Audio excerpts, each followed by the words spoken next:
عالم را گپش قبول بکو مطابق با قرآن و حدیث باشه. امی ذره که مطابقت با قرآن و حدیث نداشت ردش بکن. امروز اعمال و رفتار و کردار علما را شما یک دفعه از نزدیک ببینید که چقدر در میان خود ضد داره و بدترین چیز امروز که در میان علماست متاسفانه ضد و تعصب است. همه چیز درمان میشه، جهل که جهل است درمان میشه، اما ضد علما نمیشه. متاسفانه امروز در ضد بند ماندیم. عالم حقانی از قرآن و حدیث بیان میکنه، میگه این شرک است، این کفر است، این طاغوت است، این ولا براست.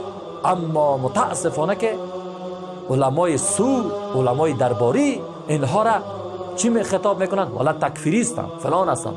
برادر مسلمان، آن چیزی که الله و رسول الله صلی الله علیه و سلم کفر گفته باشه، ما تو من حیث مسلمان باید تو رو چی بگویم؟ کفر بگویم یا مسلمان؟ آن چیزی که الله متعال و رسول صلی الله علیه و سلم شرک خطاب کرده باشه، ما و تو رو چی بگویم؟ شرک بگویم یا نه؟ یا بگویم که برادرای ما هستن؟ ما کوشش بکنیم آن چیزی که الله و رسول الله دستور داده به او عمل بکنیم، برسانیم، به او کم زیاد نکنیم. دین تکمیل است. با بدعت نیاز نیست که تو بدعتکاری بکنی.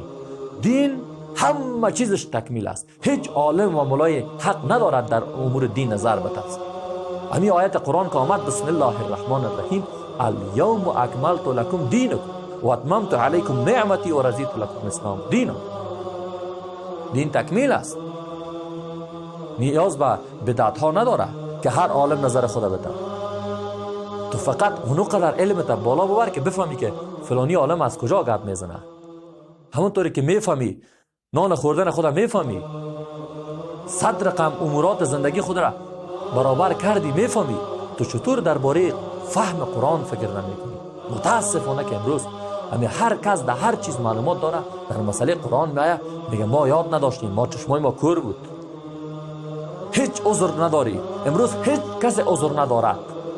امروز آنقدر علم پیشرفته شده، تکنولوژی هست، عصر تکنولوژی است.